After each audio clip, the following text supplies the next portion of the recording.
السلام علیکم ورحمۃ اللہ وبرکاتہ نحمده ونصلي ونسلم على رسولنا الكريم اما بعد فقد قال الله تبارك وتعالى ان الصلاة تنهى عن الفحشاء والمنكر وقال نبينا صلى الله عليه وسلم سينهاه ما تقول او كما قال نبینا صلی اللہ علیہ وسلم۔ اسلام کے ارکان میں دوسرا اہم رکن وہ نماز کی فرضیت ہے۔ اسلام کے 5 ارکان ہیں، اس میں دوسرا رکن، دوسرا اہم فریضہ، دوسری بڑی ذمہ داری وہ نماز کو اپنے اوقات پر ادا کر لینا ہے۔ ان الصلاۃ کانت علی المؤمنین کتابا موقوتا۔ اللہ تبارک و تعالی نے نمازوں کو اپنے اوقات مقررہ پر فرض کیا ہے۔ نماز بھی فرض ہے اور اس کا وقت بھی فرض ہے، اسی وقت میں وہ نماز ادا کی جائے گی۔ اللہ تبارک و تعالی نے قرآن مجید کی سینکڑوں آیتوں کے اندر نماز کا حکم دیا ہے، اور پیارے آقا حضرت محمد صلی اللہ علیہ وسلم نے بے شمار حدیثوں کے ذریعے سے نماز کی فرضیت کو، اس کی اہمیت کو، اس پر پڑھنے پر ملنے والے دنیاوی اخروی انعامات کو اور چھوڑنے پر عذاب کو، سزا کو،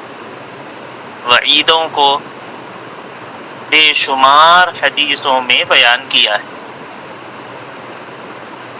اسلام کے بعد ہر مسلمان بالغ مرد عورت کے اوپر جو فریضہ متوجہ ہوتا ہے جب ہم اشہد ان لا الہ الا اللہ و اشہد ان محمد رسول اللہ کہیں اور کہہ کر ایمان میں داخل ہو جائیں اور مسلمان ہونے کا اعلان و اقرار اور تصدیق کر لیں، تو اب ہمارے اوپر جو فریضہ متوجہ ہوتا ہے اور جو فریضہ ہمارے اوپر، جو ذمہ داری ہمارے اوپر ڈالی اور عائد کی جاتی ہے، وہ نماز کا فریضہ ہے۔ حدیث میں نبی علیہ السلام نے یہاں تک بیان فرمایا ہے کہ ایمان اور کفر میں فرق کرنے والی چیز وہ ترک الصلاۃ ہے۔ اگر کوئی نماز پڑھ رہا ہے تو وہ ایمان والا ہے، کوئی نماز چھوڑ رہا ہے کوئی بندہ یا بندی تو پھر وہ ایمان اور اسلام کے دائرے سے باہر ہو جا رہا ہے۔ یہاں تک کہ بعض فقہا نے ان کے کفر کا حکم دیا ہے جو نماز کو ترک کرنے والے، جان بوجھ کر بلا کسی عذر کے نماز کا ترک کرنا کفر کے قریب ہو جانا، کفر میں داخل ہو جانا ہے۔ ہمارے امام ابو حنیفہ رحمۃ اللہ علیہ نے ایسے شخص پر کفر کا تو فتویٰ نہیں لگایا ہے، لیکن فاسق ہونے کا اس پر فتویٰ ہے، اور اس کو نمازی بنانے کے لیے سمجھایا جائے گا، آمدہ کیا جائے گا، متوجہ کیا جائے گا، اس کو ثواب بتایا جائے گا، عذاب سے ڈرایا جائے گا۔ اگر پھر بھی نہ مانے تو اس کو جیل میں رکھ کر سزا اس کے اوپر نافذ کی جائے گی، اگر اسلامی حکومتیں ہوں گی تو بہت اہمیت کے ساتھ حدیث میں نبی علیہ السلام نے اس فریضے کو بیان فرمایا ہے۔ ایک حدیث میں مثال کے ذریعے سے آپ صلی اللہ علیہ وسلم نے سمجھایا کہ جیسے بدن کے اعضاء میں سر کا ایک مقام ہے کہ اگر سر ہے وہ انسان ہے، اور اگر اعضائے بدن میں کوئی شخص سر سے محروم ہے، سر جدا ہو گیا ہے، تو پھر وہ انسان بھی ختم ہو جاتا ہے۔ تو جیسے جسم میں جو مقام سر کا ہے، اسلام اور شریعت میں وہی مقام نماز کا ہے۔ جیسے کوئی شخص بغیر سر کے رہ نہیں سکتا زندہ، گلا کاٹ دیا جائے تو وہ پورا جسم مر جاتا ہے، ایسے ہی کوئی نماز چھوڑ دیتا ہے بلا کسی عذر کے تو وہ اپنے پورے اعمال کو اور اپنے ایمان کو ختم کر دیتا ہے۔ دنیا میں ہم نے بغیر ہاتھ کا آدمی دیکھا ہوگا، بغیر پیر کا آدمی دیکھا ہوگا، بغیر آنکھ کا آدمی دیکھا ہوگا، بغیر کان کا آدمی دیکھا ہوگا۔ بعض تو وہ بھی ہیں جن کو کڈنی نہیں ہے، بعض وہ ہیں جن کو کوئی بدن کے کوئی اور عضو نہیں ہے، لیکن ہم نے اور آپ نے کبھی ایسا نہیں دیکھا ہوگا کہ کوئی انسان ہے اور اس کے بدن پر سر نہیں ہے، ایسا انسان ہم نے دیکھا نہیں ہوگا۔ بعینہ، ایسے ہی پیارے آقا صلی اللہ علیہ وسلم نے فرمایا کہ اگر کسی کے اندر نماز کی پابندی اور اس کا اہتمام نہیں ہے تو وہ ایمان والا ہی نہیں ہے۔ اس کا ایمان ہونے کا، اس کا ایمان زندہ رہے، تازہ رہے، با اثر رہے اور اس کو وہ دنیا اور آخرت میں نجات دلائے، ایسا ممکن نہیں ہے۔ اس لیے ہمیں چاہیے کہ ہم سب اس بات کا ارادہ کریں کہ اللہ تبارک و تعالیٰ نے ہم کو توفیق عطا فرمائی ہے کہ ہم ایمان والے بن گئے ہیں، تو اب ہمیں فکر ہونی چاہیے کہ کیسے ہم 5 وقتہ نمازوں کا اہتمام کرنے والے بن جائیں۔ بہت اچھا ہے کہ سنت قبلیہ اور سنت بعدیہ کا اہتمام ہو جائے۔ جس کو یہ توفیق مل رہی ہے وہ اس سے آگے نوافل کا اہتمام کریں، تہجد کا اہتمام، اشراق کا اہتمام، چاشت کا اہتمام، اوابین کا اہتمام، اپنی فائتہ نمازیں، چھوٹی ہوئی نمازوں کا اہتمام، 5 فرائض سنت قبلیہ اور بعدیہ کے ساتھ، اور 4 نوافل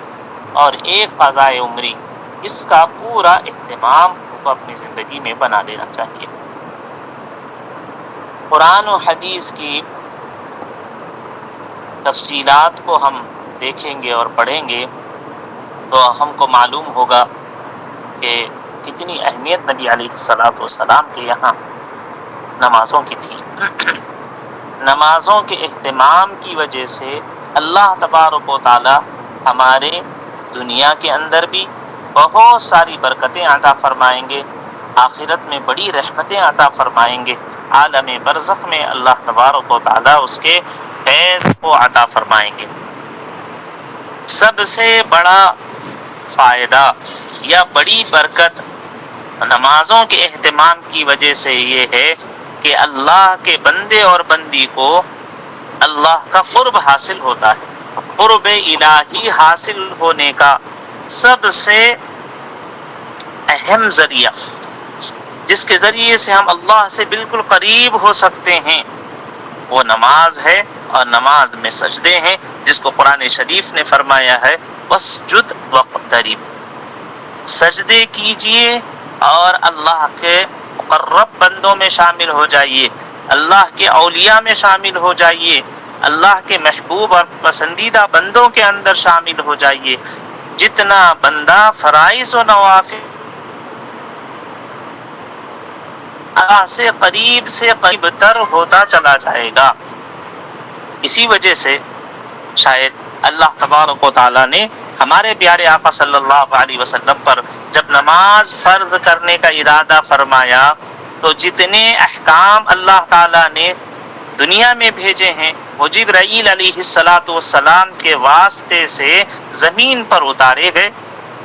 روزہ فرض ہوا، زمین پر فرض ہوا، جبرائیل علیہ السلام نے آ کر خبر دی فَمَنْ شَهِدَ مِنْكُمُ الشَّهْرَ فَلْيَصُمْ، زکوٰۃ فرض ہوئی تو اللہ تبارک و تعالیٰ نے جبرائیل علیہ السلام کے ذریعے سے حضور علیہ السلام کو یہ حکم فرمایا کہ آپ انما الصدقات للفقراء والمساکین والعاملین علیہا والمؤلفۃ قلوب وآتوا الزکاۃ وَأَنفِقُوا مِمَّا رَزَقْتُمْ، اس طرح کی جتنے مِمَّا رَزَقْنَاكُمْ، اس طرح کی جتنی آیتیں ہیں جس میں اللہ تبارک و تعالیٰ نے خرچ کرنے کا، صدقہ واجبہ اور صدقہ نافلہ وغیرہ کا حکم دیا، تو زکوٰۃ کا حکم بھی جبرائیل علیہ السلام کے ذریعے سے زمین پر حکم دیا گیا۔ حج فرض ہوا، جبرائیل علیہ السلام کے ذریعے سے نبی علیہ السلام کو فرش پر ہی بتایا گیا، وَلِلَّهِ عَلَى النَّاسِ حِجُّ الْبَيْتِ مَنِ اسْتَطَاعَ إِلَيْهِ سَبِيلًا۔ تو جتنے احکامات ہیں وہ سارے احکامات اللہ تبارک و تعالیٰ نے فرش پر نبی علیہ السلام کے یہاں بھیجا کر حکم سنایا اور سمجھایا، اور جب نماز کی فرضیت کا موقع آیا تو اللہ تبارک و تعالیٰ نے جبرائیل علیہ السلام کے ذریعے سے خود نبی اکرم حضرت محمد صلی اللہ علیہ وسلم کو اپنے پاس بلایا، بہت قریب کیا، اتنا قریب کیا، ثم دنا فتدلى فكان قاب قوسين او ادنى فاوحى الى عبده ما اوحى ما كذب الفؤاد ما راى۔ یہ اللہ نے نبی علیہ السلام کو قریب کیا، پھر اور زیادہ قریب کیا، اتنا قریب کیا کہ قاب قوسین، دو تیر کے دو کمان کے دو جو بازو ہوتے ہیں، قوس ہوتے ہیں، اتنا زیادہ اللہ تبارک و تعالیٰ نے جناب محمد رسول اللہ صلی اللہ علیہ وسلم کو قریب کیا، اور اس کے بعد عرش پر بلا کر نماز کی فرضیت کا حکم دیا گیا۔ تو یہ اس کے ذریعے سے علماء نے لکھا ہے، اللہ تبارک و تعالی اس بات کا اظہار کرنا چاہتے ہیں کہ نماز ایک ایسی عبادت ہے جس کی وجہ سے بندہ اور بندی اللہ سے بہت زیادہ قریب ہو جاتے ہیں۔ الصلاۃ معراج المؤمنین کی تشریح یہی ہے، جیسے نبی علیہ السلام کو اللہ تبارک و تعالیٰ نے بالکل اپنے سے قریب کر دیا اور نبی علیہ السلام کے اوپر آنے والے حالات کو سنا اور اللہ نے ان کو بشارتیں عطا فرمائی، ایسے ہی کوئی بندہ اور بندی جب نماز کا اہتمام کرتے ہیں تو اللہ تبارک و تعالیٰ سے بے انتہا قریب ہو جاتے ہیں۔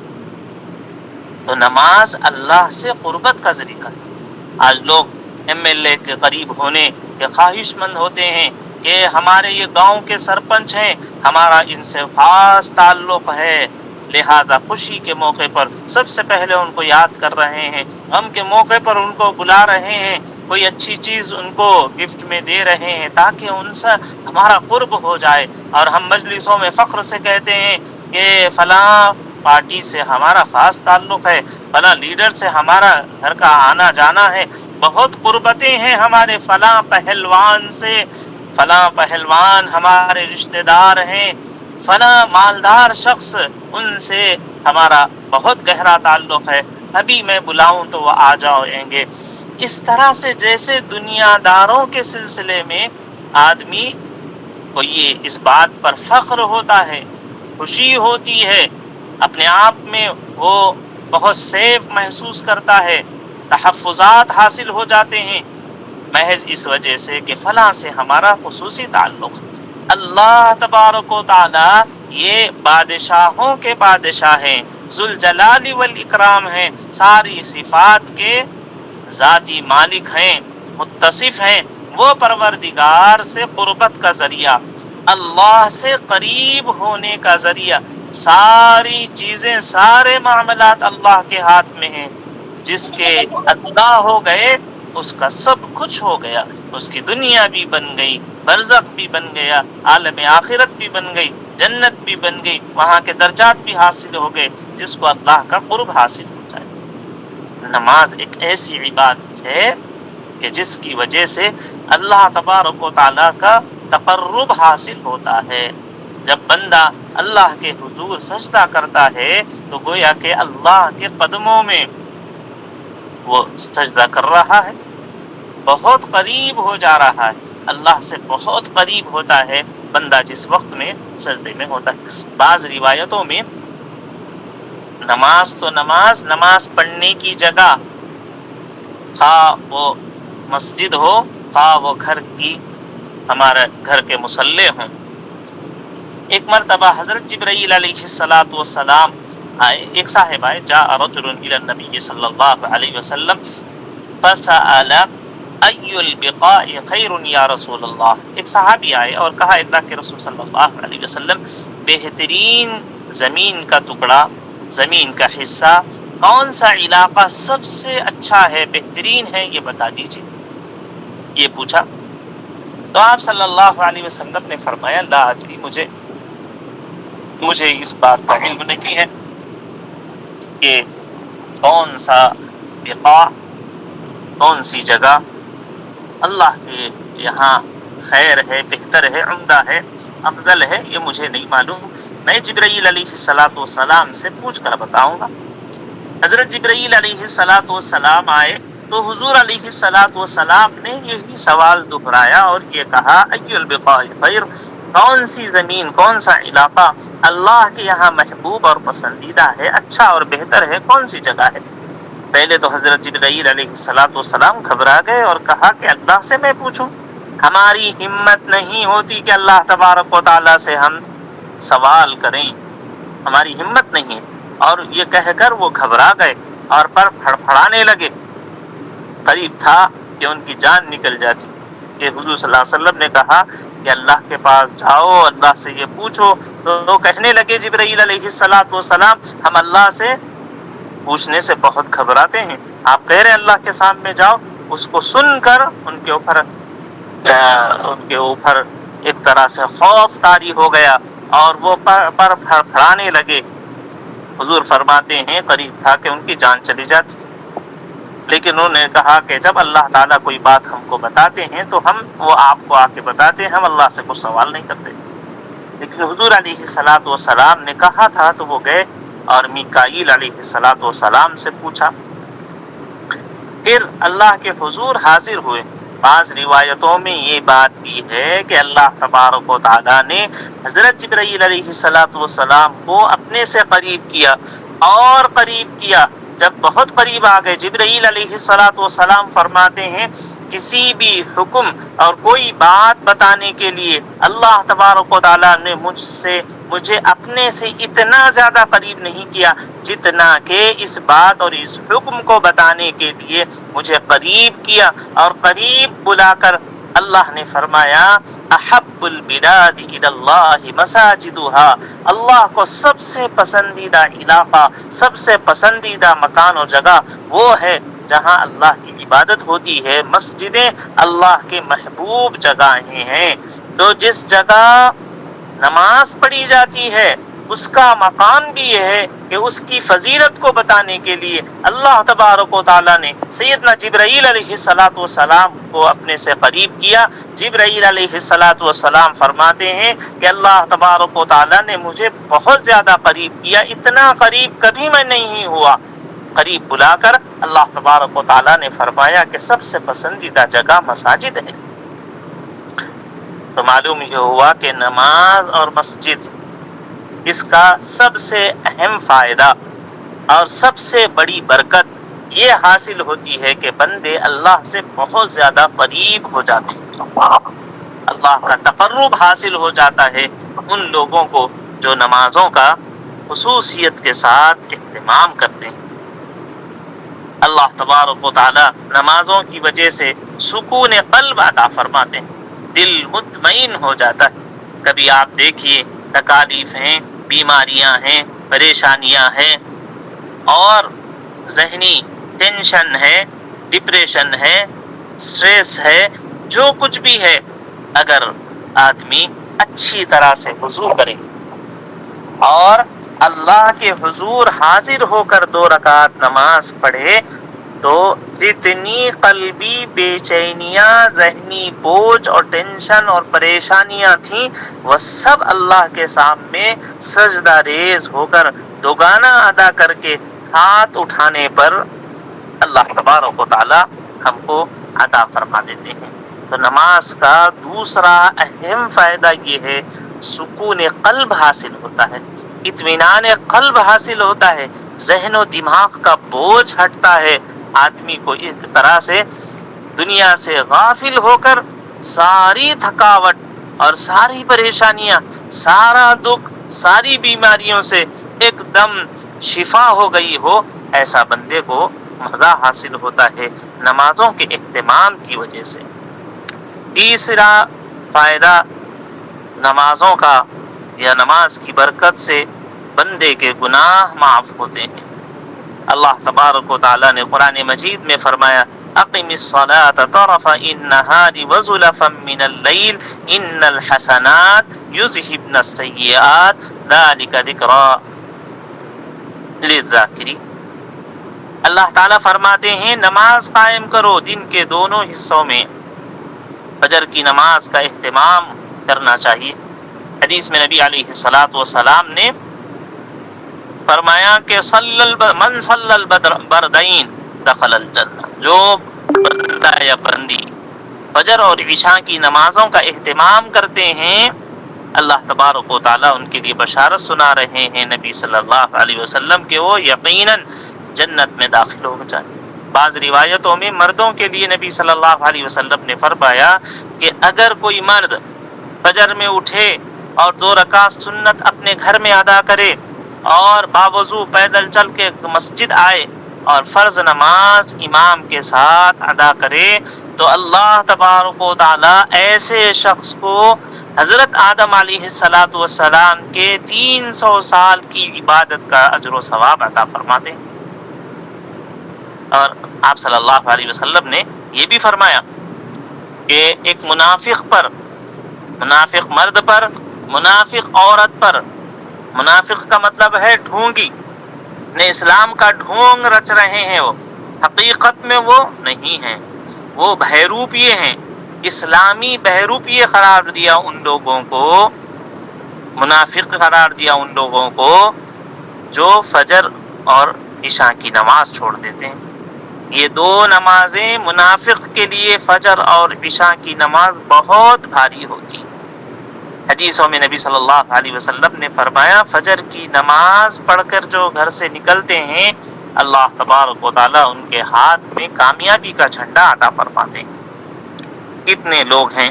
جو راتوں کو آج کل موبائل فون یوز کر رہے ہیں، انٹرنیٹ دیکھ رہے ہیں اور فلم یوٹیوب اور اس پر آنے والے مختلف سیریلز، چینلز اور ان کو دیکھنے میں یا گپ شپ میں، یا بہت سارے لوگ ہوٹلوں اور ڈھابوں پر بیٹھ کر بات چیت کرنے میں، یا راتوں کی پارٹیوں میں، دعوتوں میں، شادیوں میں، ولیموں میں دوست احباب کے ساتھ بیٹھ کر وقت گزاری میں اتنی شب دیر کر دیتے ہیں کہ فجر کی نماز مشکل ہو جاتی ہے۔ تو ہمیں چاہیے کہ ساری نمازوں کا بہت اہتمام کرنا چاہیے۔ آپ صلی اللہ علیہ وسلم نے تیسرا فائدہ نمازوں کا یہ بیان فرمایا کہ اس کی وجہ سے سیئات پورے کے پورے دھل جاتے ہیں۔ نمازوں کی وجہ سے ایک نماز سے دوسری نماز تک اگر کوئی شخص فجر کی نماز پڑھے اور پھر ظہر کی نماز میں حاضر ہو کر ظہر کی نماز پڑھتا ہے تو فجر سے لے کر ظہر تک کی جتنے صغیرہ گناہ ہیں وہ سارے کے سارے دھل جاتے ہیں، اس کو معافی مانگنے کی بھی ضرورت نہیں ہوتی۔ ایک نماز دوسری نماز تک، ایک عمرہ دوسرے عمرے تک، ایک حج دوسرے حج تک، اور ایک رمضان دوسرے رمضان تک، وہ سارے ان گناہوں کے لیے کفارہ بن جاتا ہے جو ان کے درمیان میں۔ تو تیسرا رحمت اور برکت اور فائدہ نمازوں کی وجہ سے گناہوں کا معافی ہونا، بلکہ وضو کرنے پر بھی ہم اگر منہ دھو رہا ہے تو آنکھ سے ہونے والے گناہ، منہ سے ہونے والے گناہ، کان کا مسح کر رہا ہے تو کان سے ہونے والے گناہ سارے کے سارے جھڑ جاتے ہیں۔ ہاتھ پیر دھو رہا ہے تو گناہ جھڑ جاتے ہیں جو اس نے ہاتھ سے کیا اور پیر سے کیا۔ ہمارے پاس مشائخ میں بعض نے حضرت امام ابو حنیفہ رحمۃ اللہ علیہ کے بارے میں لکھا ہے کہ وہ وضو کرنے والوں کو دیکھ کر، ان کا مائع مستعمل دیکھ کر وہ جو یوزڈ واٹر ہے اور ان کے ہاتھ پیر سے چہرے سے گر رہا ہے، اس سے دیکھ کر پہچان لیا کرتے تھے کہ کون سا گناہ دھل رہا ہے۔ اللہ والوں کو اللہ تبارک و تعالی ایسی بصیرت و بصارت عطا فرماتے ہیں کہ وہ پانی سے گرنے والے گناہ کو وضو کرنے کی وجہ سے آپ صلی اللہ علیہ وسلم نے فرمایا ہے کہ گناہ جھڑتے ہیں، تو گناہ نظر آ جاتے تھے۔ تو پھر ان کے شائخ نے، ان کے بڑوں نے، ان کے اساتذہ نے دعا کی کہ یہ کیفیت ختم ہو جائے، ورنہ آدمی کی سے ہر ایک سے بدگمانی ہو جائے گی کہ یہ تو آنکھ سے بد نگاہی کر کے آئے، آنکھ دھوتے ہوئے، چہرہ دھوتے ہوئے، کلی کرتے ہوئے، مسواک کرتے ہوئے، کان پہ مسح کرتے ہوئے، جب گناہ دکھ جائے گا تو پھر جنہوں نے دیکھا ہے ان کے دل کے اندر تکبر پیدا ہو جائے گا اور دوسرے کی حقارت دل میں آئے گی۔ تو پھر انہوں نے دعا کی کہ اللہ میری اس کیفیت کو ختم فرما دیجیے۔ اللہ تبارک و تعالیٰ نے ختم فرمایا۔ تو الغرض نماز کی برکتوں میں روحانی برکت یہ حاصل ہوتی ہے کہ اللہ تبارک و تعالیٰ ہم سے جو چھوٹے موٹے گناہ ہو جاتے ہیں ان کو اس نماز کی وجہ سے اللہ تبارک و تعالیٰ ختم فرما دیتے ہیں۔ ان الحسنات یذہبن السیئات، کہ یہ نیکیاں ہیں کہ یہ سیئات کو ختم کر دیتے ہیں، مٹا دیتے ہیں، دھل دیتے ہیں۔ تو ایک نماز دوسری نماز تک کے جتنے گناہ ہوئے ہیں، آدمی فجر کی نماز پڑھے، رات بھر کے جو گناہ ہیں وہ اللہ تبارک و تعالیٰ معاف فرما دیتے ہیں۔ چوتھا فائدہ یہ ہوتا ہے کہ اللہ تبارک و تعالیٰ اگر کسی بندے اور بندی میں کوئی اور گناہ کی عادت ہے، اس عادت کو بھی نماز کی پابندی کی وجہ سے اللہ زائل فرما دیتے ہیں، ختم فرما دیتے ہیں۔ ایک بہت مشہور روایت ہے جس میں آپ صلی اللہ علیہ وسلم کے سامنے ایک صحابی کی شکایت کی گئی اور یہ کہا گیا کہ یہ فلاں صاحب ہیں، یہ بہت نماز کا اہتمام کرتے ہیں اور فرائض کا بھی اہتمام کرتے ہیں، نوافل کا بھی اہتمام کرتے ہیں، نماز پڑھتے ہیں تو بہت خشوع سے پڑھتے ہیں، نماز میں پابندی کرتے ہیں، مسجد میں آتے ہیں، صف کا اہتمام کرتے ہیں، تکبیر اولیٰ کا، نماز کے بہت شوقین ہیں، نماز بہت اچھا ادا کرتے ہیں، لیکن ان کے اندر خرابی یہ ہے کہ یہ صبح کو اٹھ کر چوری میں لگ جاتے ہیں، رات بھر نماز پڑھتے ہیں، نماز سے فارغ ہو کر بھوک لگی، کسی کا کھانا چرا کے کھا لیا، کپڑے میلے ہو گئے یا گم ہو گئے یا ضرورت کپڑوں کی محسوس ہوئی، کسی کے بھی چرا کے پہن لیے۔ تو ان کے اندر اس خوبی کے ساتھ ساتھ یہ خامی اور یہ خرابی ہے کہ یہ فلاں گناہ میں مبتلا ہیں۔ اس طرح سے نبی علیہ الصلوۃ والسلام کے سامنے ایک صحابی کی شکایت آئی اور لوگوں نے تعریف کی ان کی کہ نماز کے بڑے پابند ہیں، بہت اہتمام کرتے ہیں نمازوں کا۔ تو آپ صلی اللہ علیہ وسلم نے یہ سن کر فرمایا تنہا ما تقول، جو تم کہہ رہے ہو اگر یہ صحیح ہے کہ وہ شخص نمازی ہے تو سن لو کہ اس کی یہ نماز ایک دن یہ سارے گناہوں سے اس کو بچا لے گی،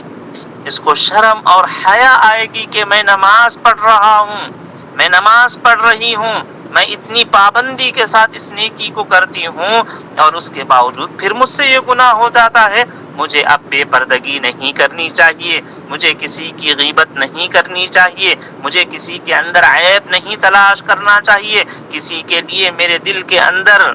کینہ نہیں ہونا چاہیے۔ اس طرح سے ایک ایک کر کے اللہ تبارک و تعالی وہ گناہ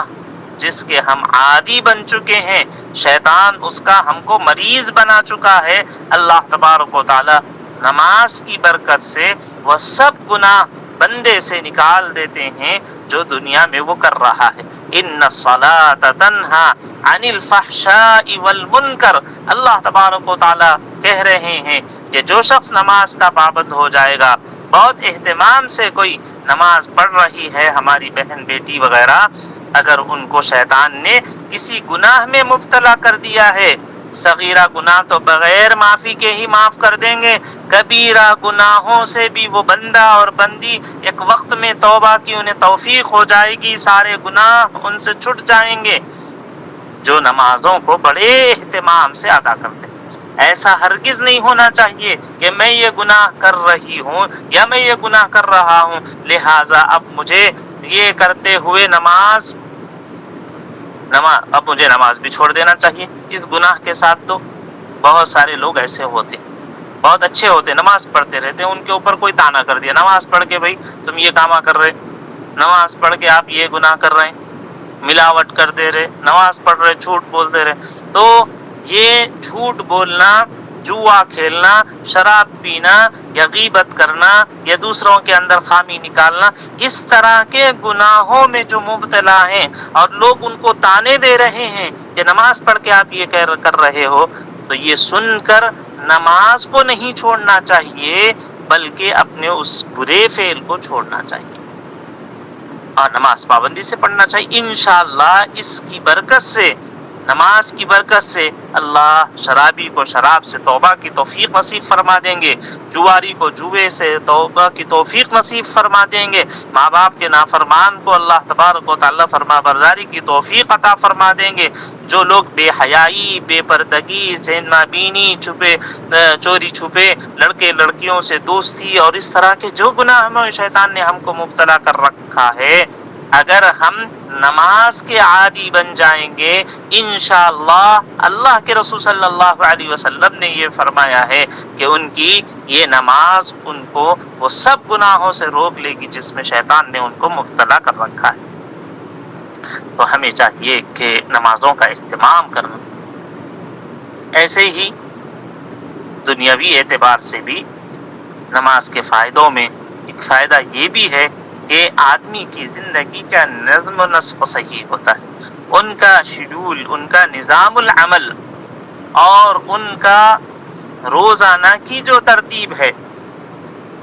ڈیلی کے کام و کاج ہے، وہ بہت منظم ہو جاتے ہیں۔ اس لیے کہ اللہ تبارک و تعالیٰ نے فرمایا ان الصلاۃ کانت علی المؤمنین کتابا موقوتا، مومنین کے اوپر اللہ تعالیٰ نے نماز کو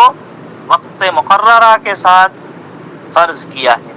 تو جب وہ نمازوں کے واسطے ٹائم فکس ہو جائے گا تو دوسرے کاموں کو بھی نماز کے ساتھ جوڑنے کی عادت بنے گی اور پورا ان کے ڈیلی کا جو روٹین ہے اور ڈیلی کے جو ان کے کام کاج ہیں، ان کے بشری تقاضے ہیں یا ان کے اوپر جو ذمہ داریاں ہیں یا ان کے جاب ملازمت یا ان کے کاروبار ہیں، ان سب کے ٹائم ٹیبل صحیح ہو جاتے ہیں جو نمازوں کا اہتمام فرماتے ہیں۔ زندگی کا سارا نظام العمل وہ درست ہو جائے گا جو نماز کا اہتمام کرتے ہیں۔ ایسے ہی نبی صلی اللہ علیہ وسلم نے فرمایا کہ نماز کی وجہ سے اللہ تبارک و تعالی رزق میں برکت بھی عطا فرماتے ہیں۔ دنیا کے سارے جھمیلے، دنیا کی ساری حاجتوں کا پورا ہونا، اللہ کے رسول صلی اللہ علیہ وسلم نے فرمایا کہ وہ نمازوں کے ذریعے سے ہے۔ ہماری جتنی حاجتیں اور ضرورتیں ہیں وہ سب نماز کے اہتمام کی وجہ سے اللہ پورا فرما دیتے ہیں۔ اللہ نے قرآن مجید میں فرمایا ہے وَأْمُرْ أَهْلَكَ بِالصَّلَاةِ وَاصْطَبِرْ عَلَيْهَا لَا نَسْأَلُكَ رِزْقًا نَحْنُ نَرْزُقُكَ وَالْعَاقِبَةُ لِلتَّقْوَىٰ۔ اے نبی صلی اللہ علیہ وسلم، اپنے گھر والوں کو نماز کا حکم دیجئے، خود بھی اس پر پابند ہو جائیے۔ وَأْمُرْ أَهْلَكَ بِالصَّلَاةِ وَاصْطَبِرْ عَلَيْهَا لَا نَسْأَلُكَ رِزْقًا، ہم آپ سے رزق کا سوال نہیں کر رہے ہیں، نحن نرزقک، اللہ کہہ رہے ہیں کہ ہم رزق عطا فرمائیں گے۔ تو رزق کا تعلق، روزی کا تعلق براہ راست نمازوں کے ذریعے سے۔ آپ صلی اللہ علیہ وسلم نے بہت سارے موقعوں پر اس کو کر کے دکھایا ہے کہ آپ نے کھانے کا مسئلہ تھا، پانی کا مسئلہ تھا، بارش کا مسئلہ تھا، جو کوئی مسئلہ آتا تو نبی علیہ الصلوۃ والسلام دنیا کی کوئی حاجت ہوتی تو نمازوں کی طرف متوجہ کیا کرتے تھے، بڑی سے بڑی ہو، چھوٹی سی چھوٹی چیز ہو، جھوٹے کا تسمہ بھی ٹوٹ جائے تو نماز پڑھ کر اللہ سے مانگنا نبی علیہ الصلوۃ والسلام نے سکھایا ہے۔ حضرت ابو ہریرہ رضی اللہ تعالیٰ عنہ فرماتے ہیں کہ پیٹ میں درد ہو رہا تھا، مسجد میں سویا ہوا تھا اور نماز کا وقت ہو گیا، آپ صلی اللہ علیہ وسلم آئے اور فرمایا ابو ہریرہ کیا ہو گیا؟ وہ کہنے لگے کہ اللہ کے رسول بیماری ہے، مرض ہے۔ آپ نے فرمایا قم صلی، پڑھ اٹھو اور نماز پڑھو،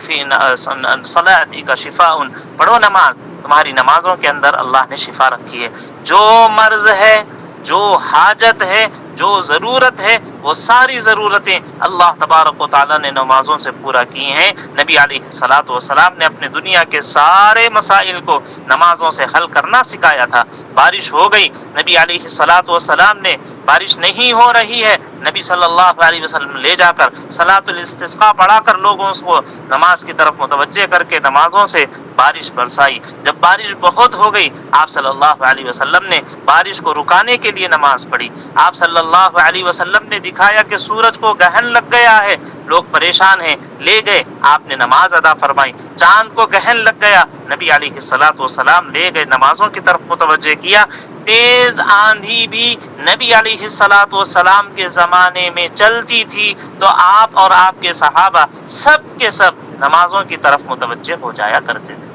تو یاد رکھنا چاہیے روزی کے سارے مسائل کا حل ہونے کا راستہ اور ذریعہ وہ نمازوں کا اہتمام ہے۔ تو ہمیں کتنے لوگ ہیں، ہم گھر میں بے برکتی ہم دیکھ رہے ہیں کہ جو تنخواہیں آ رہی ہیں یا جو کھیت سے غلہ آ رہا ہے یا ملازمت کی وجہ سے جو کچھ مل رہا ہے وہ اتنا نہیں ہے، اس کی وجہ سے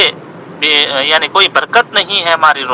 روزی کی برکت اٹھ گئی ہے گھر گھر بے نمازی ہونے کی وجہ سے۔ ہم دیکھ رہے ہیں چند سال پہلے، 20 سال 25 سال پہلے، 30 سال 40 سال پہلے گھر کا ایک فرد کماتا تھا اور سارے لوگ گھر کے بیٹھ کر کھایا کرتے تھے، پورا خاندان ایک شخص کی کمائی پر پل جاتا تھا اور خوشحالی کے ساتھ لوگ زندگی گزار رہے تھے۔ آج کا حال یہ ہو گیا، ہر گھر کا ہر فرد کما رہا ہے لیکن ہر ایک کو شکایت ہے، شکوے ہیں اور مال کی تنگیاں ہیں، پریشانیاں ہیں اور خوشحالی قلبی سکون بھی نہیں ہے، کسی طرح کے گھروں کے اندر خوشیاں نہیں ہیں۔ تو یہ نحوست کہاں سے آئی ہے ہمارے گھروں میں؟ یہ نحوست آئی ہے نمازوں کے ترک کرنے کی وجہ سے۔ بھائی بھی کما رہے ہیں، بہنیں بھی کما رہی ہیں، والد بھی کما رہے ہیں، شوہر بھی کما رہے ہیں، لیکن حاجتیں پوری نہیں ہو رہی، شکوے شکایت برابر ہے۔ مہینہ ختم ہونے سے پہلے پہلے دوسروں کے سامنے ہاتھ پھیلانا، قرض مانگنا اور دوسروں کو اس کے سامنے جا کر اپنی حاجتیں بیان کرنا، ضرورتیں سامنے رکھنا، یہ ہماری مجبوری اور یہ روزانہ کا ہمارا ہر ماہ کا یہ عمل بن گیا ہے۔ وجہ اس کی یہ ہے کہ گھر میں بے نمازی ہو گئے ہیں، اس وجہ سے اب اس گھر کے اندر شیطان آرام سے آ رہا ہے، وہ ہمارے کھانے میں، ہمارے پینوں میں شریک ہو رہا ہے اور ساری برکت ہمارے پیسوں کی ختم ہو جا رہی ہے۔ اس وجہ سے نیت کیجئے کہ ہم ہر حال میں نمازوں کا اہتمام کریں گے۔ یوں ہی اذان ہوگی ہم سارے کام کاج کو، اگر مرد ہے دکان کر دیں، کوئی ملازم ہے ملازمت سے اتر جائے گا، کھیتی والے ہیں ہاتھ دھو کر آ جائیں گے، مصلی بچھائیں گے، اور گھر کی خواتین ہیں چولہا بند کر دیں گے، کوئی اور بچوں کی خدمت ہے اس سے رک جائیں گے، ہر کام کو روک کر مصلی بچھانا اور نماز کی طرف آنا چاہیے۔ تو دنیا کے سارے مسائل کا حل اللہ تبارک و تعالیٰ نے نمازوں کے اندر رکھا ہے۔ نماز کی وجہ سے جسم کی بھی صفائی ہوتی، آدمی صحت مند رہتا ہے، بار بار کے وضو کرنے، بار بار کے باغسل رہنے کی وجہ سے۔ اس پر بہت سارے ماہر ڈاکٹروں نے اس پر ریسرچ کیا، تحقیق کی کہ کلی کرنے کے کیا فائدے ہیں، ناک میں پانی ڈالنے کے کیا فائدے ہیں، اور گردن پر مسح کرنے کے بارے میں انقلابی باتیں لکھی ہیں لوگوں نے۔ نماز کے اوپر تحقیق کی گئی کہ نماز کی وجہ سے کتنی جسمانی فائدے ہوتے ہیں، خون کا دوران صحیح ہوتا ہے۔ چائنا کے ایک بہت بڑے ماہر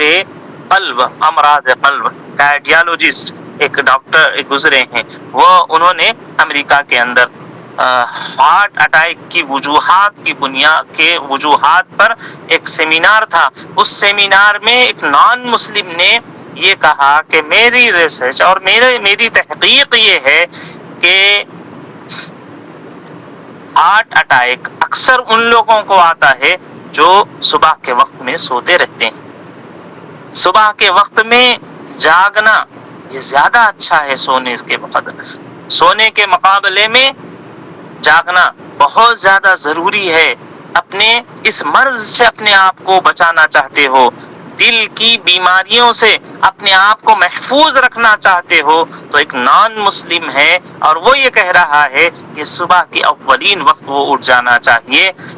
اگر اٹھ کر چہل قدمی کریں بہت اچھا ہے، تھوڑا ایکسرسائز کر لیں بہت اچھا ہے، نہیں تو کم از کم اتنا تو کرنا چاہیے جس بیڈ پر کوئی سویا ہوا ہو تو وہ اٹھ کر اس بیڈ کا ایک چکر لگا کر پھر سو جائے، تب بھی ایسا شخص بھی ہارٹ اٹیک اور امراض قلب سے محفوظ رہتا ہے۔ یہ اس کی تحقیق تھی۔ پھر اس کے بعد اس نے یہ کہا کہ مسلمان جو فجر کی اذان میں الصلاۃ خیر من النوم فرماتے ہیں، یا مسلمانوں کو ان کے نبی حضرت محمد صلی اللہ علیہ وسلم نے یہ جو جملہ ان کو سکھایا ہے، یہ جو تعلیم دی ہے، وہ کہنے لگا کہ میرا یہ ماننا ہے کہ حضرت محمد صلی اللہ علیہ وسلم نے امراض قلب سے مسلمانوں کو بچانے کے لیے فجر کی نماز میں یہ اناؤنسمنٹ روزانہ کروا رہے ہیں حضور صلی اللہ علیہ وسلم کے الصلاۃ خیر، کہ نماز اس وقت میں نیند سے بہتر ہے، اٹھ جاؤ۔ اگر تم اس وقت میں سوتے رہو گے تو جسمانی بیماریوں میں مبتلا ہو جاؤ گے۔ تو اس نے اپنی تحقیق کے مطابق وہ یہ کہہ رہا ہے کہ نبی علیہ السلام، مسلمانوں کے نبی حضرت محمد صلی اللہ علیہ وسلم نے یہ جو سونے سے منع کیا ہے اس وقت میں اور جاگنے کو افضل قرار دیا ہے، سونے کو برا قرار دیا ہے، وہ کہنے لگا کہ اس کی وجہ شاید یہی ہے کہ اس وقت میں سوئے رہنا آدمی کو بیماریوں میں مبتلا کر دیتا ہے۔ آج ہمارا حال یہ ہے کہ ہم مرد بھی، عورتیں بھی، بچے بھی، جوان بھی، بوڑھے بھی، بلکہ صبح میں اگر کسی کی نیند، اگر ایک گھر کا کوئی نمازی ہے تو بقیہ سب کو اٹھانے کے بجائے ہم سب کو اور سردی ہے تو اور اڑا کے سلا رہے ہیں کہ سو جاؤ بیٹا کہیں نیند نہ خراب ہو جائے، اور گرما ہے تو اے سی کھول کے ہم بچوں کو کھڑکیاں کھول کے تازی ٹھنڈی ہواؤں میں سلا رہے ہیں کہ سو جاؤ، تو ان کا دنیاوی نقصان کر رہے ہیں۔ تو نماز کے روحانی فائدے بھی ہیں، جسمانی اور دنیاوی فائدے بھی ہیں، اخروی فائدے بھی ہیں۔ دنیاوی فائدہ یہ ہے کہ آدمی صحت مند رہتا ہے، بہت سارے امراض سے اس کی حفاظت ہو جاتی ہے۔ اٹھنے بیٹھنے کی وجہ سے جسمانی طور پر خون کا دوران، جسمانی طور پر بہت سارے فائدے انسان کو حاصل ہوتے ہیں۔ ایسے ہی قبر اور برزخ کی عالم برزخ میں بھی نماز ہمارے لیے سب سے پہلی پوچھی جانے والی چیز ہے۔ جس کی نماز صحیح ہے اس کا عالم برزخ بھی صحیح ہے، عالم آخرت بھی صحیح ہے۔ اول ما يحاسب به العبد يوم القیامہ هو الصلاۃ، آپ نے فرمایا بندے سے قیامت میں سب سے پہلے جو حساب ہوگا وہ نماز کا حساب ہوگا۔ جس کی نمازیں درست ہو جائیں گی اس کے ساری اعمال کے بارے میں اس کو سہولت دے دی جائے گی، حساب کتاب میں سختی نہیں کی جائے گی۔ اور خدا نخواستہ کسی کی نمازیں ٹھیک نہیں رہی تو پھر اس کے آخرت میں اور اس کا حساب سختی سے کیا جائے گا۔ نماز کے اہتمام کی وجہ سے نماز ہماری شفاعت کرے گی۔ بہت سارے فائدے نبی علیہ الصلوۃ والسلام نے نمازوں کے بیان فرمائے ہیں۔ اس وجہ سے ہمیں چاہیے کہ نمازوں کا خوب اہتمام کرنا چاہیے۔ آپ اسی سے اندازہ لگا لیجئے کہ نبی علیہ الصلوۃ والسلام دنیا سے رخصت ہو رہے ہیں۔ 12 ربیع الاول ہے، پیر کا دن ہے، صبح کی اولین ساعتیں ہیں، حضرت جبرائیل علیہ الصلوۃ والسلام ملک الموت کے ساتھ آ گئے ہیں اور حضور صلی اللہ علیہ وسلم نے آخرت کا سفر طے فرما دیا ہے۔ ایسے وقت میں آپ صلی اللہ علیہ وسلم سے کی زبان مبارک سے پورا جملہ بھی ادا نہیں ہو رہا، اتنے کمزور ہو گئے ہیں پیارے آقا صلی اللہ علیہ وسلم، بستر پر لیٹے ہوئے ہیں، حضرت عائشہ رضی اللہ عنہا پاس میں ہیں، اور حضرت عباس، حضرت علی، حضرت فاطمہ، گھر کے چند افراد اور کچھ چاہنے والے اطراف میں ہیں، اور حضور علیہ الصلاۃ والسلام اپنے لب مبارک کو ہلا رہے ہیں، تو لوگ کان لگانے والے کان لگا کر اور دور سے اندازہ کرنے والے اندازہ کر کے کہنے لگے کہ نبی علیہ الصلاۃ والسلام ایسے وقت میں بھی الصلاۃ الصلاۃ وما ملکت ایمانکم کہہ رہے ہیں۔ پوچھا گیا لوگوں نے کہ آخری الفاظ کیا تھے پیارے آقا صلی اللہ علیہ وسلم کے، آخری بول کیا تھے امت کے لیے، کس بات کی آپ نے سب سے آخر میں وصیت اور نصیحت کی ہے، کس چیز کی طرف سب سے زیادہ متوجہ فرمایا ہے؟ تو راویوں نے بیان کیا، دنیا سے جاتے ہوئے بھی امت کے سلسلے میں، امت کے مردوں اور عورتوں کے سلسلے میں نبی علیہ الصلاۃ والسلام کی وصیت ہے، نصیحت ہے، آپ کی یہ گزارش ہے کہ میری امت نمازوں کا اہتمام کرے، الصلاۃ الصلاۃ، خوب نمازوں کا اہتمام کرو، نماز قائم کرو، نماز کے پابند بنو، اہتمام سے نماز ادا کرو، نماز کو اپنے مسائل کے حل ہونے کا ذریعہ بناؤ، نماز کے ذریعے سے اللہ کا قرب حاصل کرو، معراج مومنین کے لیے معراج ہے نماز، اس کا اہتمام کرو۔ تو گویا نبی علیہ الصلاۃ والسلام دنیا سے رخصت ہوتے ہوئے ہم سب کو وصیت کر کے گئے ہیں۔ آپ نے فرمایا میری آنکھوں کی ٹھنڈک ہی نماز ہے، کوئی مجھے خوش کرنا چاہتا ہے تو نمازوں کا اہتمام کرے۔ تو ہمیں بھی چاہیے کہ ان دنیاوی اور اخروی فائدوں کے حاصل کرنے کے لیے ہم نمازوں کا اہتمام کریں۔ نمازی بننے کے لیے بہت آسان ہے۔ اگر شیطان ہم کو بھٹکا رہا ہے، یا ہم بعض لوگ ہوتے ہیں جو عید کو عید نماز پڑھتے ہیں، بعض مسلمان وہ ہیں جو جمعے کو جمعہ نماز پڑھتے ہیں، اور بعض لوگ ہیں جو ایک نماز پڑھتے ہیں دوسری چھوڑ دیتے ہیں، دو پڑھتے ہیں تین چھوڑ دیتے ہیں۔ تو ہم سب کو چاہیے کہ پنج وقتہ نمازوں کی طرف ہم آئیں، اللہ تبارک و تعالیٰ سے دعا کرنا، رب اجعل لی مقیم الصلاۃ ومن ذریتی، اے اللہ مجھے نماز کا پابند بنا دیجیے، نماز قائم کرنے والا بنا دیجیے، مجھ کو اور میرے بچوں کو، میری نسلوں کو نمازوں کا پابند بنا دیجیے۔ نماز کے لیے اللہ سے دعا کرنا۔ نمازی کیسے بنیں گے ہم لوگ؟ اللہ سے مانگنے کی وجہ سے۔ رب اجعل لی، حضرت ابراہیم و اسماعیل علیہ الصلاۃ والسلام نے کعبہ بنایا، اے اللہ آپ نے کعبہ بنانے کا کام تو ہم سے لیا ہے، ہم سے نماز پڑھنے کا بھی کام لے لیجیے۔ مسجد بنانا آسان ہے، نماز پڑھنا بہت مشکل ہے، اور نماز پڑھنے کی توفیق یہ اللہ کے عطا کرنے سے آتی ہے۔ تو خوب نمازوں کے ادائیگی کے سلسلے میں اللہ سے دعا کرنا۔ اگر اردو میں، اگر عربی میں آتی ہے رب اجعلنی مقیم الصلاۃ ومن ذریتی ربنا وتقبل دعا، یہ پڑھتے رہنا کثرت کے ساتھ، نہیں تو اردو میں کر لینا، اے اللہ مجھے میری نسلوں کو نماز کا پابند بنا۔ اور کوئی بالکل نماز نہیں پڑھ رہے ہیں تو ایک نماز کوئی شروع کر دیجیے، جمعے کو جمعہ پڑھنے والے۔ اب یہ جو انگریزی اسکولوں سے پڑھ کے آنے والی ہماری جو نسلیں ہیں، ان کو نہ جمعے کا بھی اہتمام نہیں، ان کو نماز کی کوئی خیر ہے نہ خبر ہے، ان کو کچھ نہیں معلوم ہے کہ نماز بھی کوئی چیز ہے۔ نماز پڑھنے کے لیے کہا جائے تو ان کو بہت بوجھ محسوس ہوتا ہے۔ ایک پہاڑ ادھر سے اٹھا کے ادھر رکھ دینا آسان ہے، لیکن 2 رکعت نماز پڑھنا ہماری نئی نسلوں کے لیے مشکل ہوتا چلا جا رہا ہے۔ اس کی وجہ یہ ہے کہ ہم نے اپنے نسلوں کو اسکولوں کے حوالے کر دیا، جہاں نماز کی بات کبھی زبان پر لائی بھی نہیں جاتی، اور اگر کوئی نماز جمعہ کے دن بھی پڑھے تو اس کو بری نظروں سے دیکھا جاتا ہے۔ اس وجہ سے عام طور پر یہ نسلیں بے نمازی ہوتی جا رہی ہیں۔ تو کوئی بے نمازی ہے، بالکل نماز نہیں ہو رہی ہے، تو کسی ایک نماز کی پابندی شروع کر دیجیے کہ ہر حال میں فجر کی نماز پڑھوں گی، ظہر کی نماز ہر حال میں پڑھوں گا یا پڑھوں گی۔ ایک نماز کی پابندی شروع کر دیجیے آج ہی سے، انشاءاللہ آپ دیکھیں گے کہ اللہ تبارک و تعالیٰ آہستہ آہستہ ساری ہی نمازوں کی توفیق عطا فرما دیں گے۔ اور جو نماز پڑھ رہے ہیں لیکن ان سے ایک نماز کے بعد کبھی دوسری نماز غفلت کی وجہ سے، کام کی مشغولی کی وجہ سے، یا شیطان کے بھلا دینے کی وجہ سے نماز چھوٹ جا رہی ہے، تو ان کو چاہیے کہ ہر نماز کے بعد اگلی نماز کے لیے اللہ سے دعا مانگیں، اے اللہ آپ نے مجھے مغرب پڑھنے کی توفیق عطا فرما دی ہے، اب عشاء کی نماز بھی کے لیے بھی مجھے توفیق عطا فرما دیجیے۔ ہر نماز کے بعد آئندہ نماز کے لیے دعا کرنا کہ اللہ یہ نماز کی تو آپ نے توفیق دی ہے، جمعے کی نماز پڑھنے کی توفیق دی ہے، اب عصر کی بھی توفیق دے دیجیے۔ عصر کی دیے ہیں آپ، اے اللہ مجھے مغرب کی بھی عشاء کی بھی نماز کی توفیق دیجیے۔ ہر نماز کے بعد آئندہ نماز کی اللہ سے دعا مانگنا۔ چوتھا کام نمازی بننے کے لیے ہمیں چاہیے کہ ہم نمازی دوست، نمازی بہنوں اور نمازی لوگوں کے ساتھ تعلق قائم کریں اور ان سے کہیں کہ ہمیں یاد دلا دیجیے،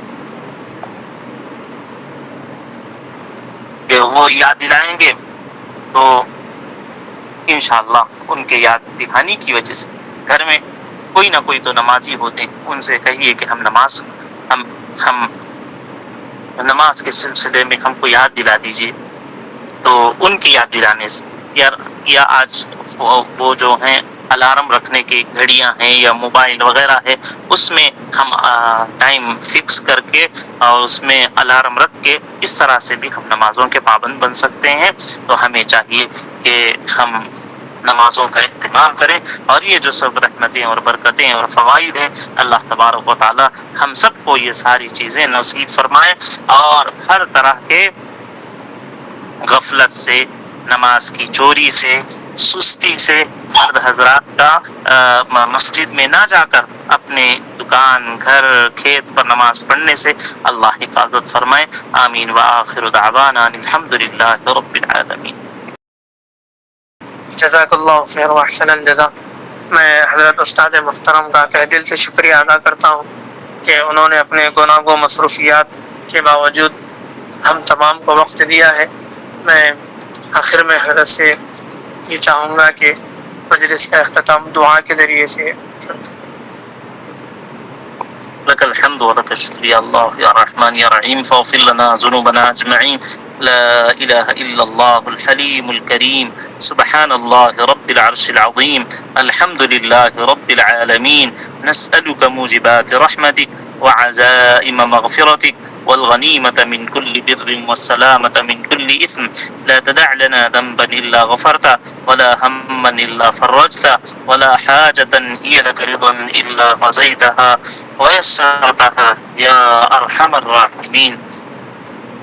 اے اللہ ہم سب کے گناہوں کو معاف فرما دیجیے، ہماری لغزشوں کو، کوتاہیوں کو درگزر فرما دیجیے۔ اے اللہ صغیرہ گناہوں کو معاف فرما دیجیے، کبیرہ گناہوں سے ہماری توباؤں کو قبول فرما دیجیے، ہم سب کو اپنی توباؤں پر استقامت نصیب فرما دیجیے۔ اے اللہ ساری نیکیاں ہمارے لیے آسان کر دیجیے، بالخصوص نماز کی عبادت کو، نماز کے عمل کو اے اللہ ہمارے زندگیوں میں پیدا فرما دیجیے۔ اے اللہ نمازوں سے ہونے کا یقین نصیب فرما دیجیے، نمازوں سے ہمارے اپنے مسائل کے حل کرانے کی اے اللہ ہمیں توفیق بھی عطا فرما دیجیے، اور ہمارے کاموں کو نمازوں کے ذریعے سے آسان فرما دیجیے۔ اے اللہ نمازوں کی وجہ سے ہمیں صحت عطا فرما دیجیے، ہمارے وقت کو منظم مرتب زندگی بنا دیجیے۔ اے اللہ اخروی فائدے بھی نصیب فرما دیجیے، دنیاوی فائدے بھی نصیب فرما دیجیے، روحانی اور جسمانی فائدے بھی نصیب فرما دیجیے۔ اے اللہ ہم پناہ چاہتے ہیں نمازوں کے چھوٹنے سے، نمازوں کے ترک ہونے سے، نمازوں کے قضا کرنے سے۔ اے اللہ ہم معافی چاہتے ہیں، توبہ کرتے ہیں۔ اے اللہ ہم کو اس بیماری اور اس گناہ اور اس معصیت سے ہماری حفاظت فرما دیجیے۔ اے اللہ سبھی کو نمازوں کا اہتمام کرنے کی توفیق نصیب فرما دیجیے۔ اے اللہ حضرت رسول اللہ صلی اللہ علیہ وسلم نے جتنی خیر کی اور اچھائیوں کی دعائیں کی ہیں، ہم سب محتاج ہیں، اور سارے خیر ہم کو عطا فرما دیجیے۔ پیارے آقا صلی اللہ علیہ وسلم نے جتنی برائیوں سے پناہ چاہی ہے، ہم بھی، ہماری بھی، اور ساری امت اور ملت کی حفاظت فرما دیجیے۔ وصلی اللہ تعالی علی خیر خلقہ محمد وآلہ واصحابہ اجمعین، والحمد للہ رب العالمین۔